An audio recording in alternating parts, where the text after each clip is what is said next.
ہاں جی، جو 41 ہے النقد الادبی، بسم اللہ الرحمن الرحیم.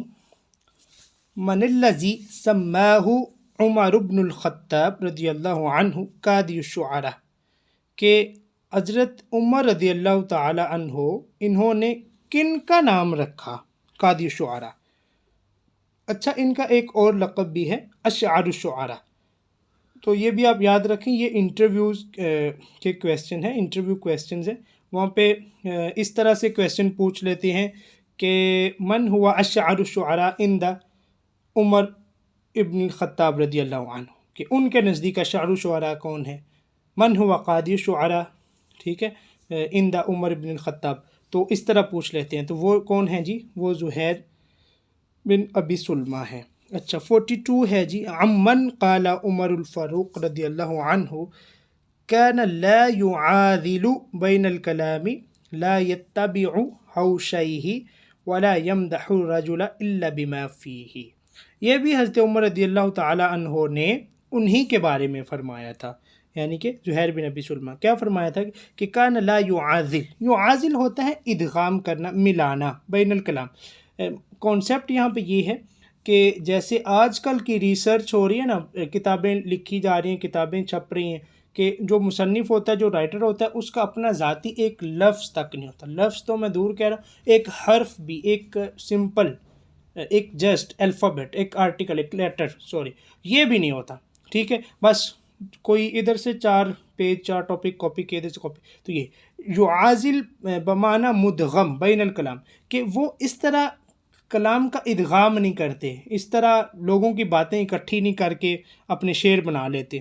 ولا یتبع حوشیہ، اور لوگوں کی پیروی نہیں کرتے، ان کی مطلب ہے کہ پیچھے نہیں چلتے.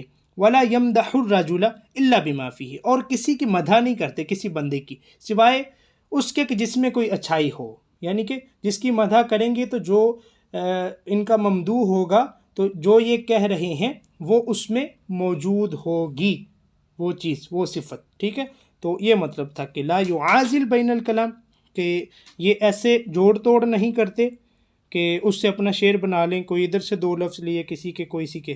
لا یتبع حوشیہ، اور لوگ جس ڈگر پہ چل رہے ہوتے ہیں یہ ان کے نہیں، بلکہ یہ ان کا ایک اپنا منہج، اپنا طریقہ ہے.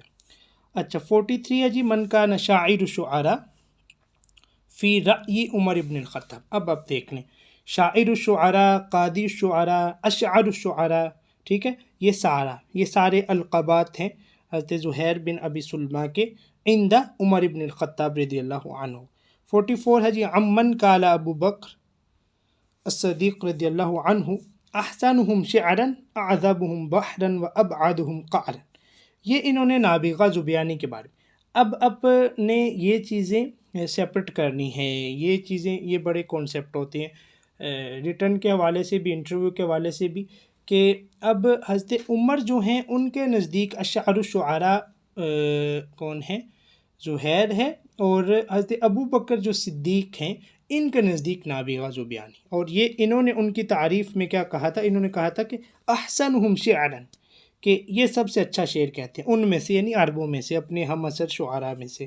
اعذبہم بحرا، اور ویسے عذاب ہم بولتے ہیں نوجوان کو، شباب، شعبن، تو یہاں پہ بمعنی عمدگی ہوگا کہ ان کی بحر جو ہے وہ بڑی عمدہ ہے. وابعدہم قعرا، قعر ہم بولتے ہیں گڑے کو، ہاں گڑے کو.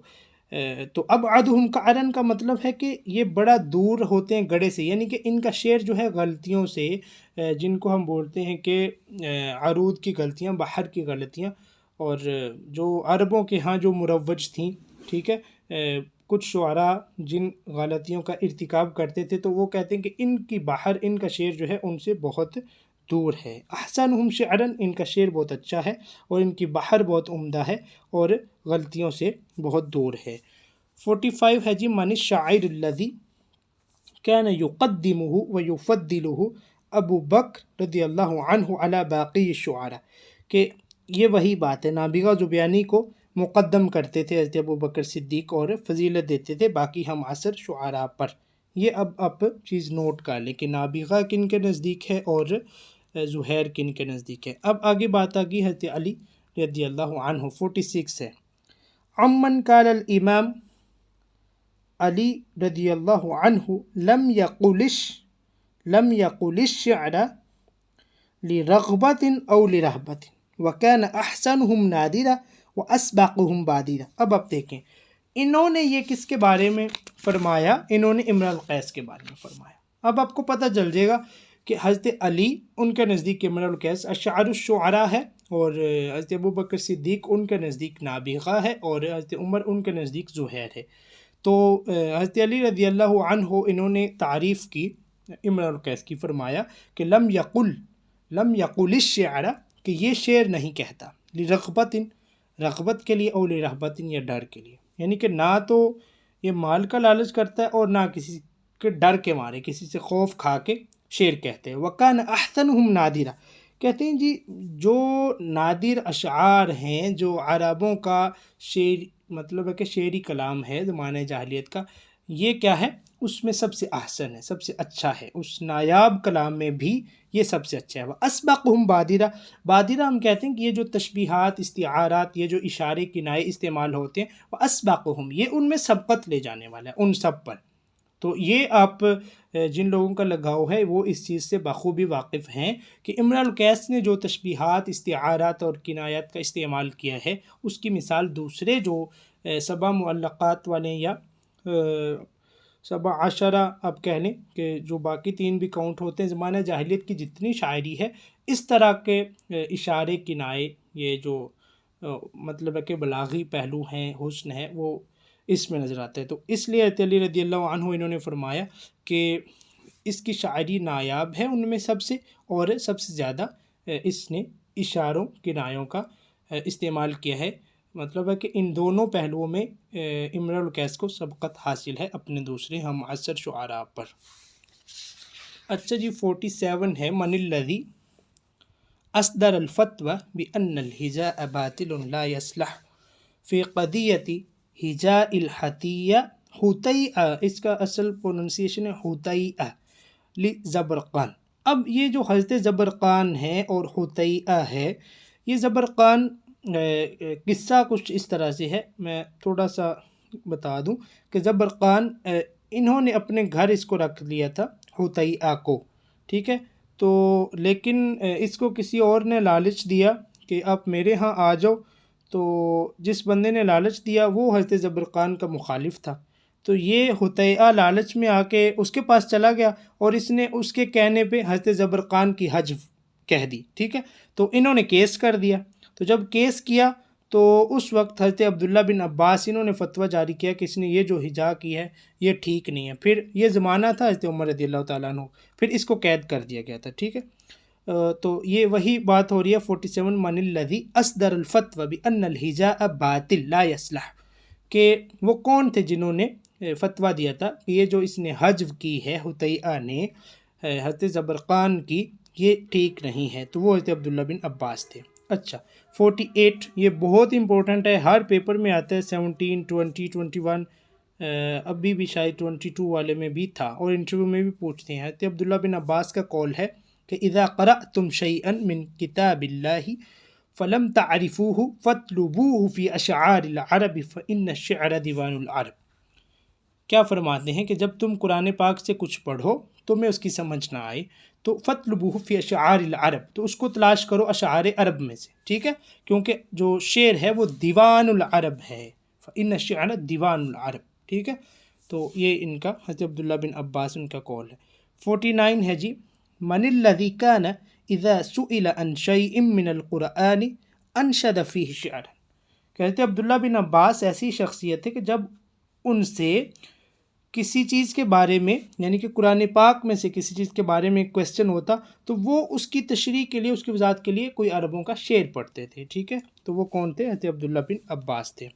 50 ہے جی کان اشعار العرب فی رأی لبید بن ربیعہ، جو لبید بن ربیعہ ہیں ان کی نظر میں بھی اشعار العرب یا اشعار الشعراء امرؤ القیس ہے۔ تو یہ آپ کو پتہ چل گیا کہ لبید کی نظر میں اور حضرت علی رضی اللہ عنہ کے نزدیک اشعار الشعراء امرؤ القیس ہے۔ اور عمومی اگر بس اتنا پوچھا جائے کہ من ہوا اشعار الشعراء تو وہ بھی ہم امرؤ القیس کو بولتے ہیں، لیکن جب اس کی تخصیص ہوگی کہ من ہوا اشعار الشعراء عند عمر ابن الخطاب، تو وہ زہیر ہوگا۔ من ہوا اشعر شعراء عند ابی بکر صدیق رضی اللہ عنہ، پھر وہ نابغہ ہوگا، ٹھیک ہے۔ تو جتنی دیر تخصیص نہ ہو بالعموم کلیتاً وہ امرؤ القیس کو ہی بولتے ہیں۔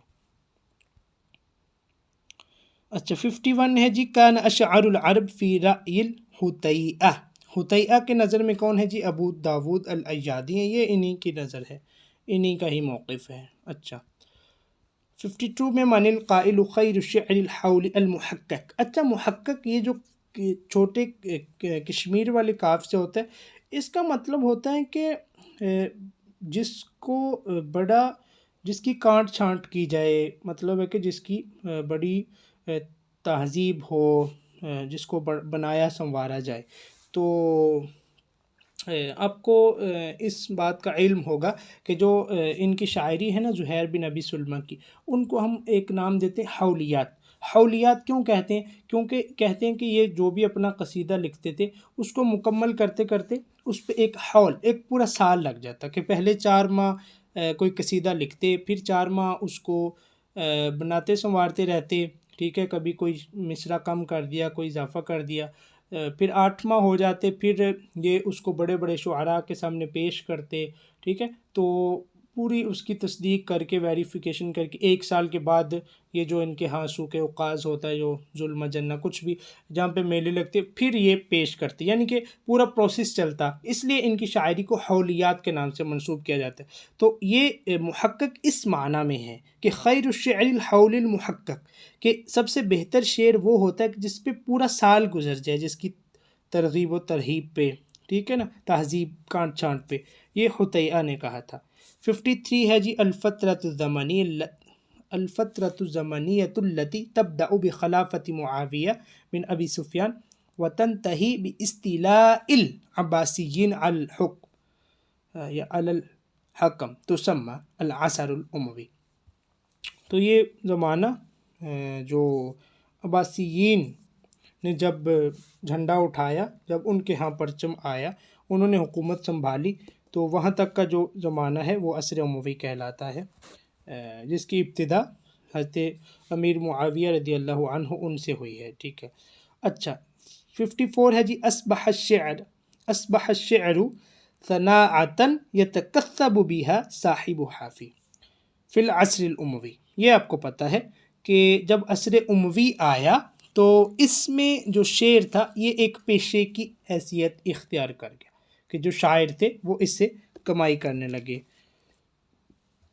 55 کچھ چیزیں ان پہ مطلب ہے کہ ڈسکشن ہونی چاہیے، بحث ہونی چاہیے، لیکن وہ ہم جب ہسٹری پڑھیں گے، ڈسکس کریں گے اس میں، کہ جب عصر اموی آیا تو اس میں کیا مطلب ہے کہ محرکات تھے جنہوں نے اس طرح شاعروں کو بدلا۔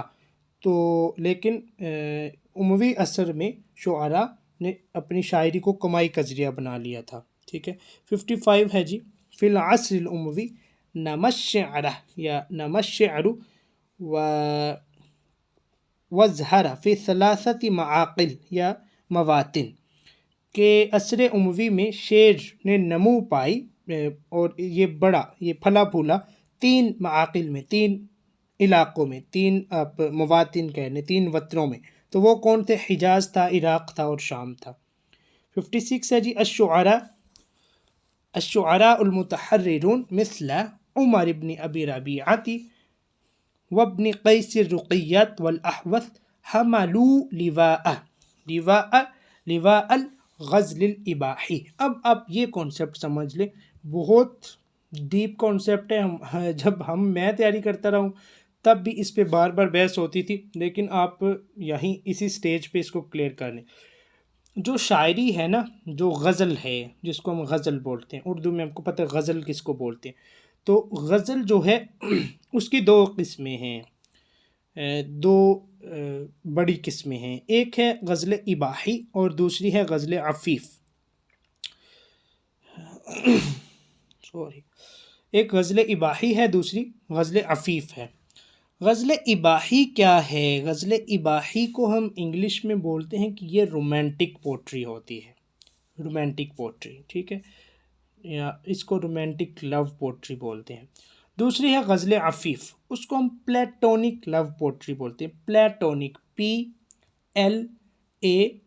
PLATONIC، یہ نوٹ کر لیں، اس پہ میں آپ کو بتاتا ہوں.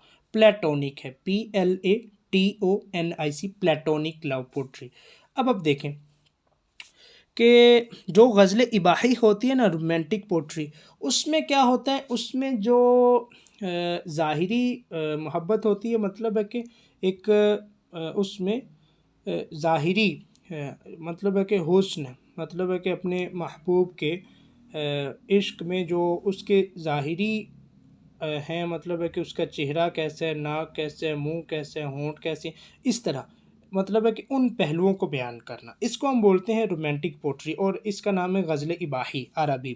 اور دوسرے ہیں غزل عفیف پلیٹونک، اس کو ہم بولتے ہیں اسپرچول لو، یعنی کہ روحانی محبت. تو اس میں کیا ہوتا ہے، اس میں محبوب کے یا معشوق کے ظاہری اعضاء کا کوئی تذکرہ نہیں ہوتا، بلکہ اس میں مذہبی تعلق ہوتا ہے اور روحانی تعلق ہوتا ہے، اور اسی طرح فیلنگ ایکسپریشن ان کو ایک دائرے میں رہ کے اپنے جذبات کو کنٹرول میں رکھ کے بیان کیا جاتا ہے. یہ بیسک فرق ہوتا ہے. ٹھیک ہے، تو اب جو عصر اموی ہیں اس میں یہ دو طبقے ہیں. ایک جس کا سردار ہے عمر بن ربیعہ یا عمر بن ابی ربیعہ، یہ ہے غزل اباحی کا، کہ اس کی شاعری آپ ساری دیکھیں گے تو وہ عورتوں کے مطلب ہے کہ حسن پہ، ان کے ظاہری اعضاء پہ ہے. ٹھیک ہے، غزل اباحی کا یہ سردار ہے، اس کے ہاتھ میں جھنڈا ہے، علم ہے.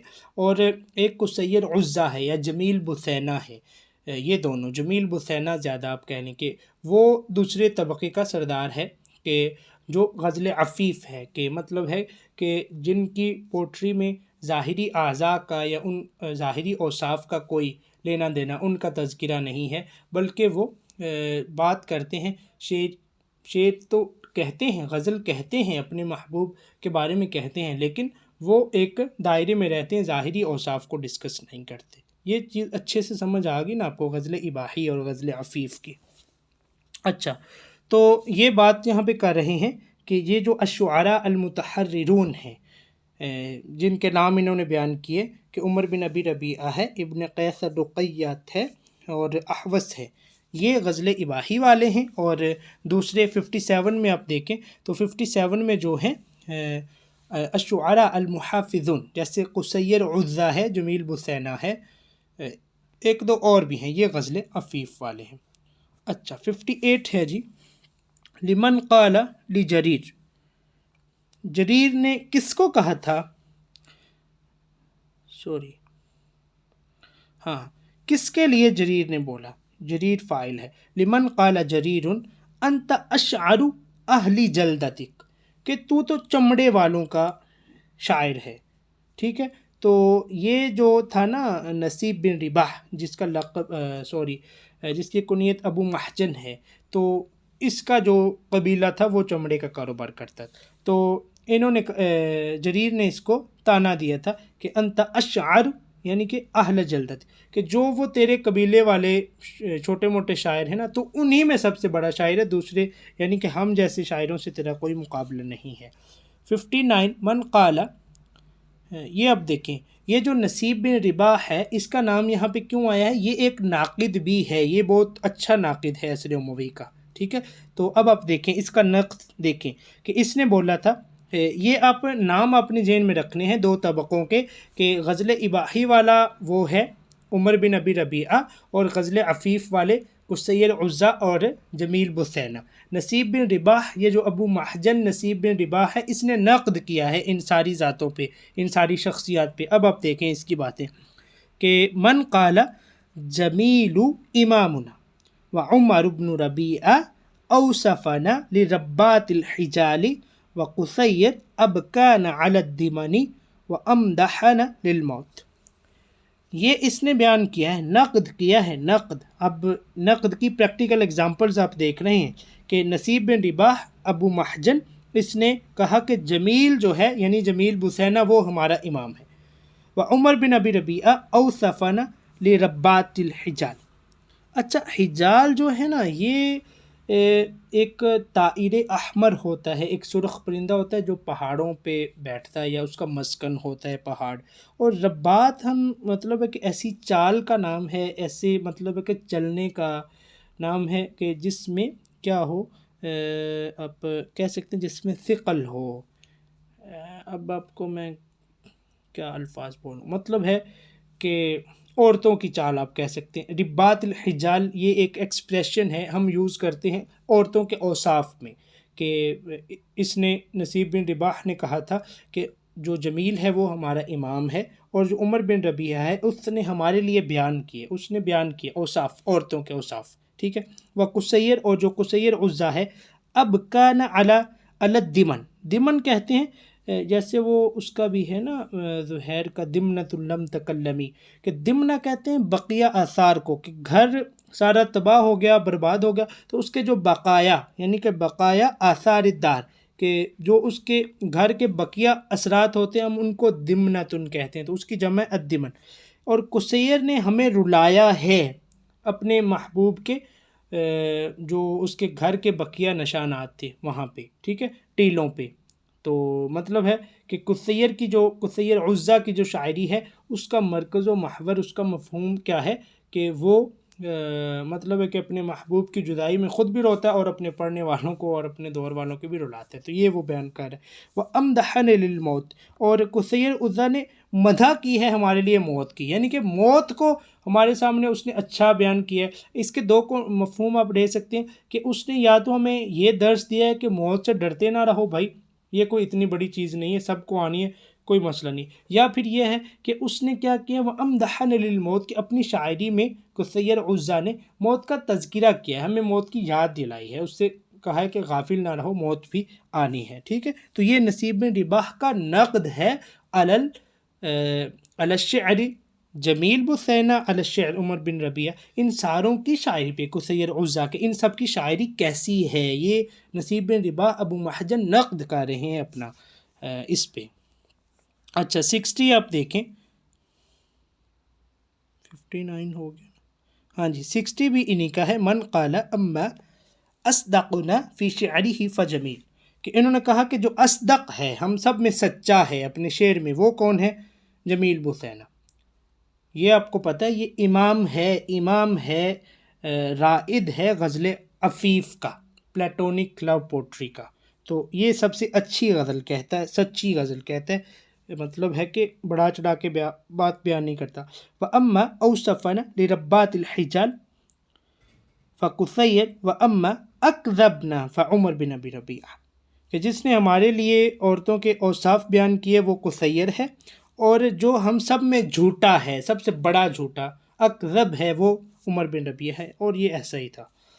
اچھا وَأَمَّا أَنَا فَأَقُولُ مَا أَعْرِفُ، پھر انہوں نے یہ کہا کہ جہاں تک میں جانتا ہوں نا، میں وہ بات کہہ رہا ہوں، کہ وہ یہ نہیں کہہ رہے کہ جو میں کہہ رہا ہوں کہ یہ حتمی ہے، اس کے آگے دروازہ بند ہے، بلکہ انہوں نے یہ ایک، اس کو ہم کہتے ہیں ریشنل اپروچ اپنائی، کہ جہاں تک میرا علم ہے، جہاں تک میں جانتا ہوں، معرفت ہے میری ذاتی، میں وہاں تک بات کر رہا ہوں کہ ہم سب میں سچا جمیل بثینہ ہے، سب سے جھوٹا عمر بن ابی ربیعہ ہے، اور عورتوں کے اوصاف بیان کرنے والا قصیر عزا ہے. عمر بن ابی ربیعہ یہ بھی اسی میں آتا ہے.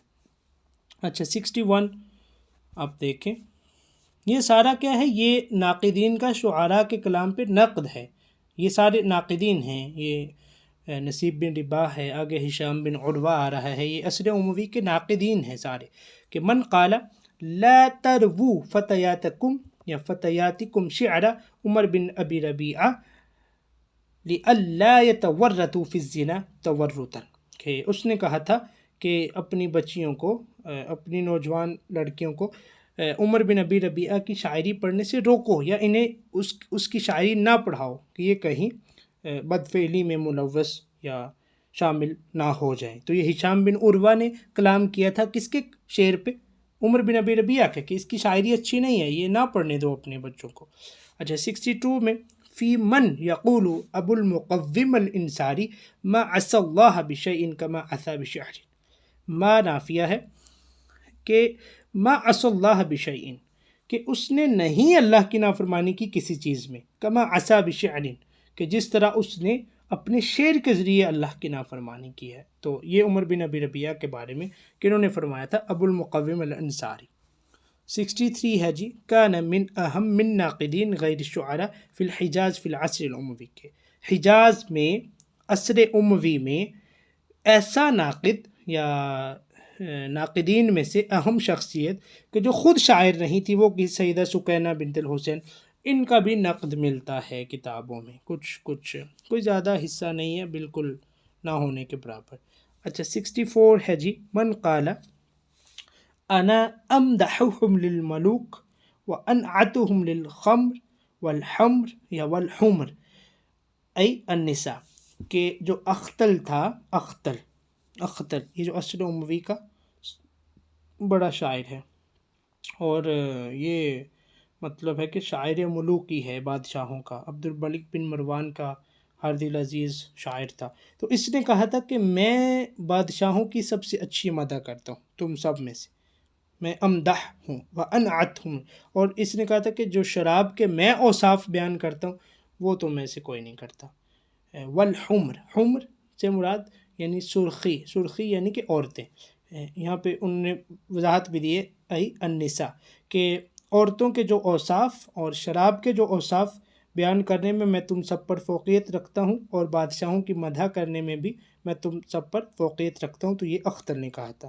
65 ہے جی، من الذی فضل جریر علی الفرزدق، کہ کنہوں نے جریر کو فرزدق پر فوقیت دی تھی، وہ کون تھے؟ حضرت عمر بن عبدالعزیز تھے۔ یہ کیوں دی تھی تھوڑا سا آپ سن لیں، کہ یہ جو فرزدق ہے اس کا جو تعلق ہے وہ مطلب ہے کہ ایک مذہبی خاندان سے ہے، ٹھیک ہے، اور یہ کیا ہے، لیکن اس کی شاعری کیا ہے، جریر جو ہے، جریر کا کوئی اچھا خاندانی نسب والا بندہ نہیں ہے، جریر بالکل گھٹیا سا خاندان سے تعلق تھا، لیکن جو شاعری ہے، جو کلام ہے، وہ زیادہ مذہب کی طرف رجحان کس کا ہے؟ جریر کا۔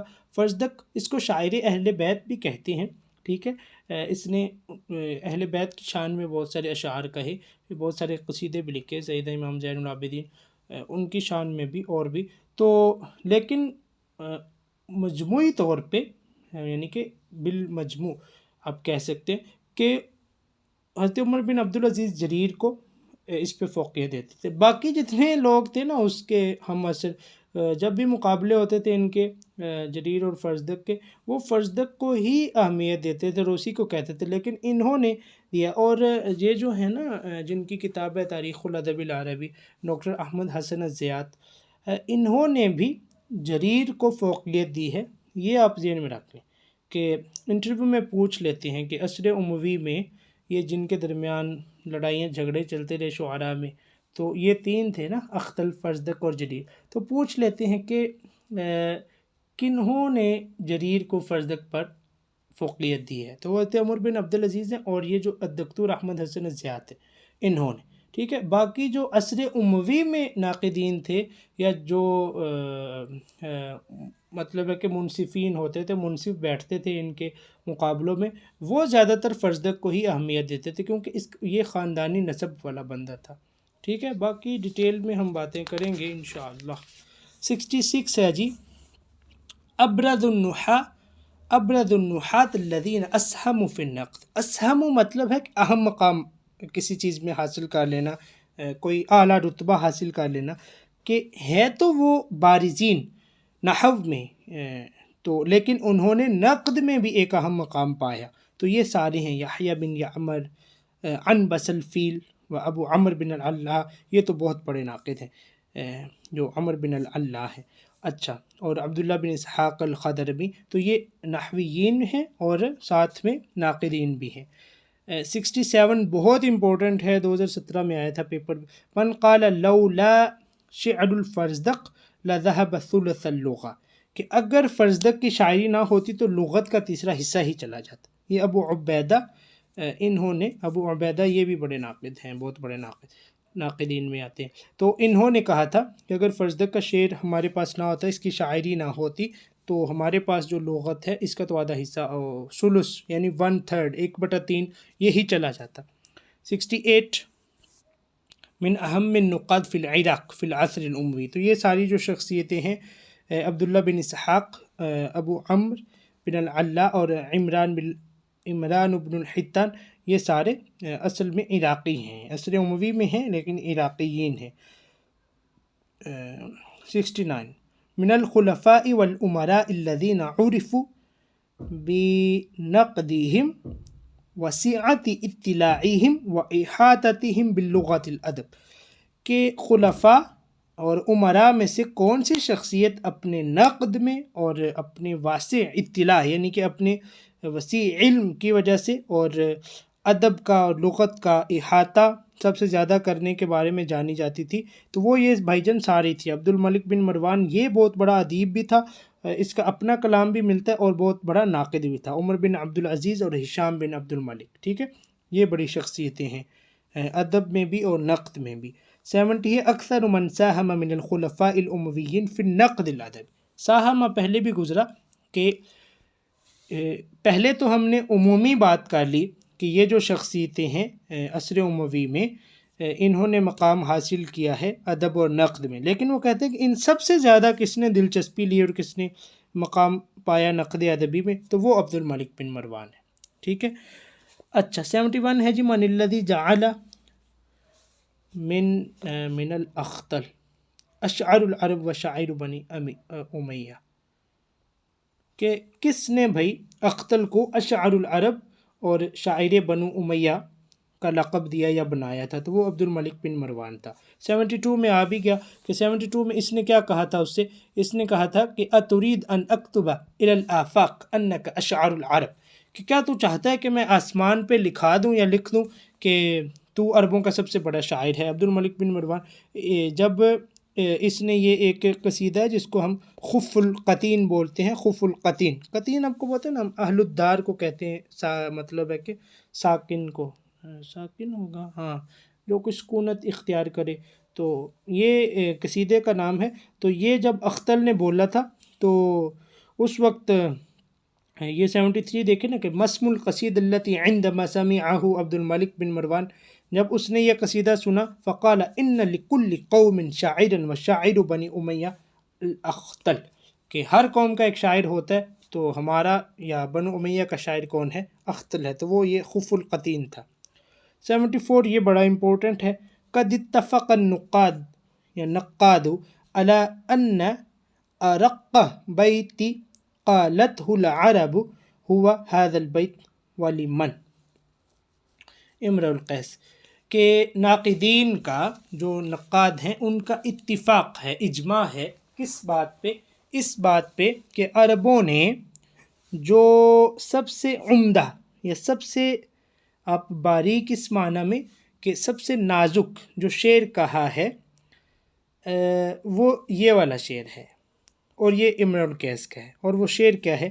وَمَا ذَرَفَتْ عَيْنَاكِ إِلَّا لِتَدْرِبِي بِسَہْمَيْكِ فِي أَعْشَارِ قَلْبٍ مُقَتَّلِ، کہ کیا کہتا ہے؟ وَمَا ذَرَفَتْ عَيْنَاكِ إِلَّا لِتَدْرِبِي بِسَہْمَيْكِ فِي أَعْشَارِ قَلْبٍ مُقَتَّلِ، کہ وَمَا ذَرَفَتْ کے نہیں بہتیں عَيْنَاكِ تیری آنکھیں، إِلَّا لِتَدْرِبِي بِسَہْمَيْكَ، کہ تو چاہتی ہے کہ مجھے مطلب ہے کہ ماریں اپنے تیر کے ساتھ، فی اعشار قلب مقتل، فی اعشار، اعشار من عشرہ ہے، یعنی کہ اعشار ہم بولتے ہیں مطلب ہے کہ 10 پیسز کے معنی میں، 10 ٹکڑے، فی اعشار قلب مقتل یعنی کہ قلب مقتل کہ جس دل کو قتل کیا جائے اس کے 10 ٹکڑے ہو جائیں، تو کہتا ہے کہ تو چاہتی ہے کہ جب تک میرے دل کے 10 ٹکڑے نہ ہو جائیں تیری محبت میں یا جدائی میں جیسے بھی، تو تیری آنکھ نہیں بہے گی۔ وما ذرفت عیناک، کہ تیری آنکھ تب تک نہیں بہہ سکتی، الا لتدربی بسہمیک، کہ جب تک تو اپنے تیر کے ساتھ یعنی اپنی نظروں کے تیر کے ساتھ میرے دل کے 10 ٹکڑے نہ کر دی۔ تو اس شعر کے بارے میں ناقدین کہتے ہیں کہ جی عربوں کا محبت میں یا غزل میں یہ سب سے عمدہ شعر ہے۔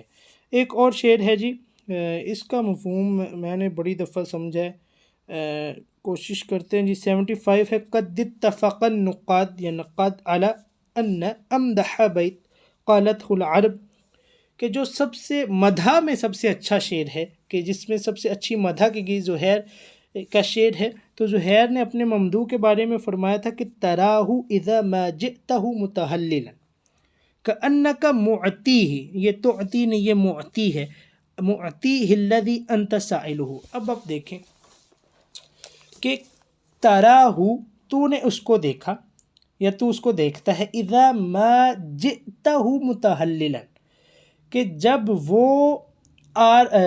تو آ رہا ہوتا ہے اس کی طرف کھلے چہرے کے ساتھ، متحلل ہوتا ہے نا کہ آپ کہہ سکتے ہیں کہ کشادہ چہرے کے ساتھ، خوش باش چہرے کے ساتھ، کأنک معطی الذی انت سائلہ، گویا کہ تو جو ہے عطا کرنے والا ہے اس کو جس کا تو سائل بن کے گیا ہے۔ اب آپ دیکھیں کانسیپٹ کیا ہے، مفہوم کیا ہے۔ مفہوم یہ ہے کہ زہیر نے اپنے ممدوح کے بارے میں فرمایا تھا کہ تو جاتا تو ہے کسی سے مدد مانگنے کے لیے، سوال کرنے کے لیے، ٹھیک ہے، لیکن تو اتنا متحلل اور اتنا خوش باش نظر آتا ہے چہرے سے، اپنے فزیکل جو گیٹ اپ ہے اس سے، اپنی چال ڈھال سے، کہ ایسا لگتا ہے کہ تو جس سے سائل بن کے گیا ہے کہ تو اس کو عطا کرنے والا ہے، ٹھیک ہے۔ تو یہ ہے کہ جاتا تو سائل بن کے ہے، لیکن جب تو جاتا ہے تو جو سائل ہوتا ہے اس کے تو منہ پہ رونق نہیں ہوتی، کوئی خوش باشی نہیں ہوتی، کوئی مطلب ہے کہ اس میں جذبہ نہیں ہوتا، کوئی اس میں حرکت نہیں ہوتی، کوئی کانفیڈنس نہیں ہوتا، بلکہ تجھ میں ہمیں ایسا کچھ نظر آتا ہے کہ تو سوال کرنے نہیں جا رہا، بلکہ تو جس کا سوالی بن کے جا رہا ہے، تو اس کو معطی ہے، اس کو عطا کرنے والا ہے۔ تو عرب کہتے ہیں جی، ناقدین کہتے ہیں عربوں کا کسی کی مدح میں یہ سب سے اچھا شعر ہے۔ 76 کیا ہے جی؟ 76 ہے من ابرز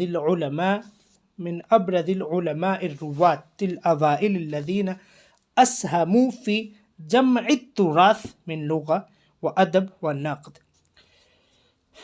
کہ جو راویین ہیں پہلے روات، راوی کی جمع ہے نا روات، کہ جنہوں نے لغت، ادب اور نقد کا جو شہ پارے تھے، جو اس میں پرانے علماء نے، مصنفین نے کتابیں لکھی، وہ جمع کی ہیں۔ تو وہ کون سی شخصیتیں ہیں؟ وہ قتادہ ہیں، عمر بن العلا ہیں، ابو عبیدہ ہیں اور اسمعی ہیں۔ یہ بھائی جان وہ ہیں، آپ کو پتہ ہے کہ یہ لوگ کیا تھے؟ یہ راویین ہیں، یہ مطلب ہے کہ ادب لکھنے والے مؤلفین نہیں ہیں۔ عمر بن العلا، ابو عبیدہ، اسمعی، ان لوگوں نے شعری اور نثری جو کلام تھا ان کو جمع کیا ہے، ان کے مجموعے تیار کیے ہیں۔ تو یہی بات وہ کہہ رہے ہیں کہ راویین کہ وہ پہلی جماعت کون سی تھی کہ جنہوں نے لغت، ادب اور نقد کو جمع کیا، جو تراث کا ادب تھا اس کو جمع کیا، تو وہ یہ لوگ تھے۔ 77 کیا ہے جی؟ 77 ہے ابرز الرواة الذین غلبت علیہم روایت الشعر دون غیرہا، کہ کچھ ایسے راویین تھے کہ جنہوں نے مطلب ہے کہ پہلے انہوں نے عموماً بات کی، کہ جنہوں نے مطلب ہے کہ وہ راوی جنہوں نے پرانا ادب، جو تراث کا ادب تھا، اس کو اکٹھا کیا۔ اب وہ خاص کر رہے ہیں شعر کے ساتھ، کہ کچھ ایسے راوی تھے کہ جن پہ شعر کی روایت غالب آ گئی، کہ انہوں نے نثر کو چھوڑ دیا بلکہ شعر کو آگے روایت کیا ہے۔ اب آپ یہ پڑھتے رہتے ہیں کہ سبع معلقات کو سب سے پہلے روایت کرنے والے حماد الراویہ ہیں یا حماد الروایہ ہیں۔ تو کیا ہے کہ انہوں نے سب سے پہلے جمع کیا ان کو، تو یہ اب ان کے نام ہیں کہ یہ جو المفضل الدبی تھا، مفضل دبی، خلف الاحمر تھا، ابو عمر الشیبانی، یہ روایت الشعر میں انہوں نے مقام حاصل کیا اور ان پہ روایت الشعر غالب آئی ہے۔ انہوں نے ہم تک زمانہ جاہلیت کا جو شاعری ہے اور اس کے بعد کی صدر اسلام کی اور اسلامی زمانے کی عصر عموی کی شاعری ہے، وہ ہم تک پہنچائی ہے۔ عباسی دور کی بھی ان لوگوں نے روایت کی ہے۔ 78 ہے جی قامت حرکت النقد فی العصر العباسی علی عاتق، عاتق ہم بولتے ہیں عتق یا عتق بولتے ہیں آغاز کرنے کو، ابتدا کرنے کو، شروع، عاتق یعنی آغاز کرنے والا، کہ جو تحریک قائم ہوئی تھی نقد کی عصر عباسی میں، اس کو شروع کرنے والے کون لوگ تھے؟ بھائی وہی لغویین، نحات و جو یہ راویین تھے، یہی لوگ تھے، یہ تقریباً سارے ایک ہی تھے۔ اب ایک بندہ جو ہوتا تھا وہ بیک وقت لغوی بھی ہوتا تھا، وہ نحوی بھی ہوتا تھا، اور وہ ادب کو روایت کرنے والے بھی ہوتا تھا، چاہے وہ ادب شعری ہے، نثری ہے، کچھ بھی ہے۔ تو یہ وہ لوگ تھے کہ جنہوں نے آغاز کیا، لغویین نے، نحویین نے اور راویین نے۔ 79 یہ امپورٹنٹ ہے، شبہ ابو عمر بن العلا جریرن من الجاہلین، کہ انہوں نے، ابو عمر نے جریر کو تشبیہ دی ہے زمانہ جاہلیت میں سے کس کے ساتھ؟ اور کہا حین فی قولہ ہما بازیان یسیدان ما بین العندلیب عندلیب والکرکی۔ عندلیب ہم بولتے ہیں جی کس کو؟ بلبل کو، اور کرکی والکرکی، والکرکی ہے اصل تلفظ۔ ہاں یہ ہم سارس کہتے ہیں کہ پتہ نہیں سارس بولتے ہیں، یہ بھی ایک پرندہ ہوتا ہے۔ اچھا اب دیکھیں کہ یہ جو ابو عمر بن العلا ہے نا، یہ میں نے بتایا کہ یہ بہت بڑے ناقد ہیں۔ تو انہوں نے جریر کو تشبیہ دی ہے جی عائشہ کے ساتھ۔ جریر عصر اموی کا ہے، عائشہ زمانہ جاہلیت کا ہے۔ انہوں نے کہا کہ یہ دونوں ایسے باز ہیں جو کہ شکار کرتے ہیں بلبل کا اور سارس کا، ٹھیک ہے۔ اب اس کی وجہ کیا ہے کہ جریر کی جو شاعری ہے وہ موافقت رکھتی ہے، مشابہت رکھتی ہے عائشہ کی شاعری کے ساتھ، ٹھیک ہے۔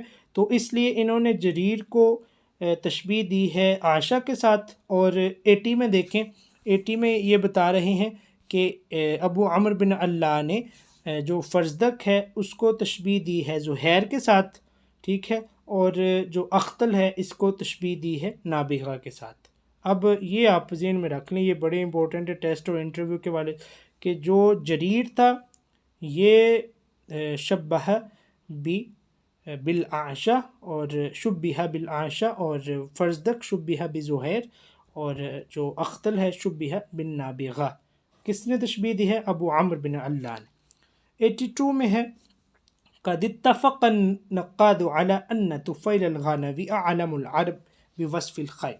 اس کو طفیل الغنوی بولتے ہیں، طفیل الخیل بھی بولتے ہیں۔ یہ ایک شاعر ہے طفیل الغنوی، اس کی 906 عیسوی میں وفات ہے، 906 عیسوی میں یہ فوت ہوا ہے۔ تو اس کو طفیل الغنوی بھی بولتے ہیں، اور اس کو طفیل الخیل یعنی گھوڑوں والا طفیل یا گھوڑے والا طفیل، کیونکہ اس نے اپنی شاعری میں زیادہ تر گھوڑوں کے اوصاف بیان کیے ہیں۔ تو اس کو ناقدین کہتے ہیں کہ اعلم العرب بوصف الخیل، کہ عربوں میں جو سب سے زیادہ گھوڑوں کے اوصاف جاننے والا ہے وہ یہ بندہ ہے طفیل الغنوی، اس لیے اس کو طفیل الخیل بھی بولتے ہیں۔ 83 میں ناقدین کہتے ہیں کہ جو امرؤ القیس ہے کان اعلم العرب بوصف المطر، کہ بارش کے اوصاف، بارش کے برسنے کی، اس کے بوندوں کی تذکرہ، اس میں امرؤ القیس کا کوئی ثانی نہیں ہے۔ اور ناقدین کہتے ہیں جی عنترہ بن شداد جو العبسی ہے اعلم العرب بوصف الحرب، یہ ایک بڑا مطلب ہے کہ جنگجو تھا عنترہ بن شداد العبسی۔ تو ناقدین کہتے ہیں جی جنگ کے جو اوصاف ہیں ان کو بیان کرنے میں عنترہ کا کوئی ثانی نہیں ہے عربوں میں۔ اور ناقدین کہتے ہیں جی ان امیہ بن ابی السلط اعلم العرب بذکر الآخرہ، امیہ بن ابی سلط کے خطبے بھی ہیں کہ یہ ذکر آخرت کرتا ہے، قیامت کا تذکرہ کرتا ہے، اور مطلب ترغیب دیتا ہے اچھے اعمال کی۔ تو عربوں نے کہا کہ ذکر آخرت میں اس جیسا مطلب ہے کہ اس سے بڑا اعلم العرب ہے یہ ذکر آخرت میں، کہ جتنا اس کے کلام میں ذکر آخرت کا تذکرہ ملتا ہے وہ کسی اور کے کلام میں نہیں ہے۔ آج کا ہمارا آخری ہے جی 86 قد اتفق النقاد علی ان عمر بن ابی ربیعہ اعلم العرب بذکر الشبہ۔ یہ ہم اس کے بارے میں تھوڑی بات کر بھی چکے ہیں، یہ بہت سارے پیپروں میں آ جاتا ہے۔ یہ ادھر ویمن یونیورسٹی میں سبجیکٹ اسپیشلسٹ کا ٹیسٹ ہوا تھا، اس میں یہ سیم آیا ہوا تھا کہ عمر بن ابی ربیعہ اعلم العرب کس چیز میں اس کو مانا جاتا ہے؟ بذکر الشباب، کہ یہ جو جوانی کا تذکرہ کرتا ہے، اور مطلب ہے کہ نوجوانی کے ظاہری اوصاف پہ بات کرتا ہے، تو اس سے بڑھ کے کوئی نہیں ہے۔ لیں جی، آج ہمارا یہ 86 تک کمپلیٹ ہو گیا ہے۔